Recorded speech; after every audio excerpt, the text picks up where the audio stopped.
Vous Bonjour. habitez en Seine-et-Marne. Vous êtes le papa d'une petite fille de 3 ans qui a été traumatisée. Elle s'appelle Ambre et ça paraît impensable, mais la semaine dernière, alors qu'elle vient de faire sa rentrée à l'école, puisqu'elle est en première année de maternelle, elle a été oubliée dans le fond du bus.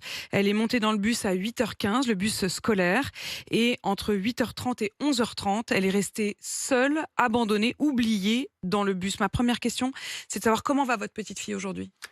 Ça va nettement mieux. On a réussi, avec plusieurs ateliers, à la faire monter dans un bus hier.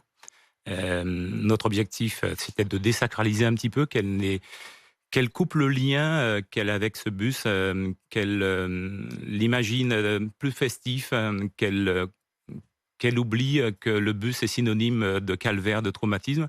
Donc on a réussi à prendre un goûter avec elle dans le bus, hier. On est redescendu, du bus, on est revenu juste après. On a été surpris de elle est remontée, dans le bus, comme si notre activité avait fonctionné.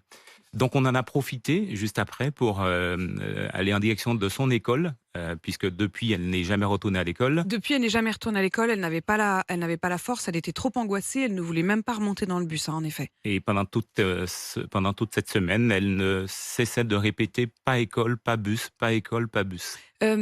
Rudy Louzière, qu'est-ce que vous dit l'école? Qu'est-ce que vous a répondu le chauffeur de bus, l'école? Alors c'est assez, curieux, vous me direz. Nous n'avons eu aucune réponse, ni du chauffeur. Nous avons adressé, 7 courriers recommandés à, cette, protagoniste de cette histoire. 4 Quand vous dites la protagoniste, c'est qui? C'est la conductrice Alors, du ce sont bus? les 4 mairies qui, constituent le RPI, Oui. le regroupement, pédagogique intercommunal. Donc on a adressé un courrier à ces 4 communes, à l'inspectrice académique de notre secteur, à la directrice, qui est en charge le transport scolaire, dans le département et à la responsable, Mais du attendez, transporteur. et vous avez eu aucun message? J'ai reçu 4 appels de personnes bienveillantes, Oui. qui, nous ont expliqué où avait, échoué en fait la chaîne, et les obligations des uns et des autres. On nous a identifié exactement pourquoi cette situation s'est produite et qu'elle n'aurait jamais dû, se produire. Donc c'est un discours qui nous a rassurés, sauf que une de ces 7 personnes nous a tenu un discours qui nous a vraiment inquiétés. Qui? Quoi? Comme la procédure, elle est en cours, je ne souhaite pas, forcément, rentrer dans les détails, mais simplement pour dire que c'est justement ce discours qui nous a contraints à finalement porter plainte au bout d'une semaine. Porter plainte. Vous décidez, et vous nous l'annoncez donc ce matin, de porter plainte. Tout à fait, parce que, on imaginait que Ambre, ne garderait pas de séquelles, post-traumatiques.